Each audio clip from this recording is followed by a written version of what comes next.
This is the first time that I've fished Manor Farm for probably 10 or 15 years, and it's completely changed since the last time I was over here.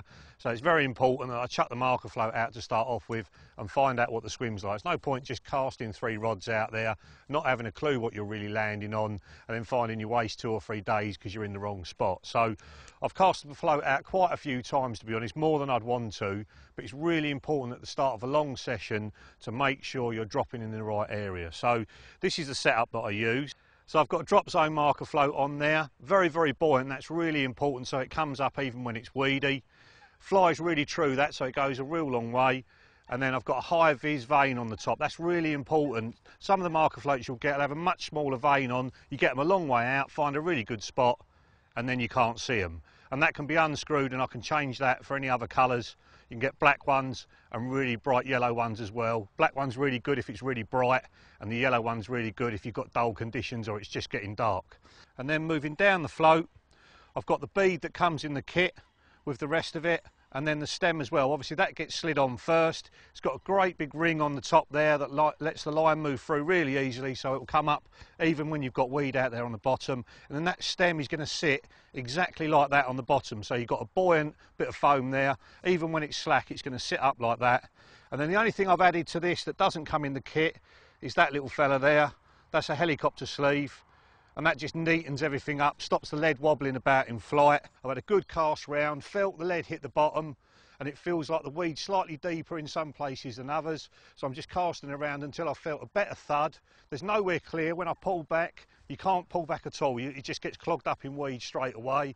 So I'm just casting around, feeling it down, and then when I got it where I wanted it, I got a fishing rod and cast that out as well, just with a lead on it. And again, just felt that lead hit the bottom a few times around the float and just made sure everything was presentable on the bottom. I've probably got about that much weed, I reckon. The float's coming up reasonably easily, even with that stem on, and I've got a hook link, probably 10 inches to combat that. I should get loads of bites out there. And then moving on to the rod, this is brand new as well. This is a longbow spod and marker, so I'm using it for the marker in this situation. You could use it for a spod rod as well, but when you're fishing with a marker rod, it's really important that you've got a high test curve and it's really stiff, because when that lead hits the bottom, the stiffer the rod, the more you're going to feel. I've got braided reel line on there as well, so if I am lucky enough to be able to pull back and feel a clear patch, the stiffer the rod, the more vibration you're going to feel down it. So this one is in the longbow range. It's built exactly the same as a longbow fishing rod, so we've got a lovely matte finish on it. Nice long slim slender handle on there as well.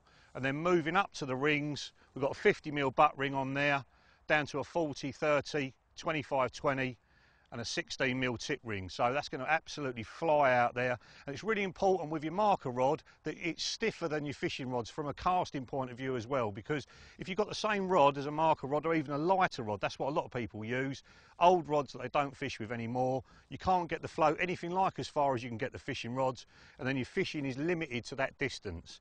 This I can cast 150 yards with that float on there, absolutely no problem at all. So it means I can fish as far as I can with the fishing rods with the marker rod. Really important, that. And then moving down to the reel, a little bit extravagant for a marker reel. This is a Basia, but again, it's going to cast an extremely long way, certainly as far as I need to cast a rig. Loaded up with floating braid on there as well. And very importantly, I've got a 50-pound armour cord leader. Now the reason for that is it will stop the whole thing tangling on the way out there. Because you've got such a large ring on the top of that stem, the float will pull through it and the whole lot can start to tangle on the cast. So by having a big braided leader on there, a thick braided leader, it keeps the whole lot together on the cast and it doesn't tangle. And the beauty of these as well is they're the same number of turns virtually as my fishing reels. So that's 105 turns for 100 yards. I've measured that out. On the fishing reels it's 107 turns for 100 yards. So if I'm 90 turns on this, roughly 90 turns on the rod as well, fishing rods, is going to be almost exactly the same distance. Now in this situation I haven't cast at the float to get the distance right. What I've done is walk the rods out up the lane there and got everything at exactly the same distance, and what that saves is loads of casting in the swim trying to get everything bang on the money.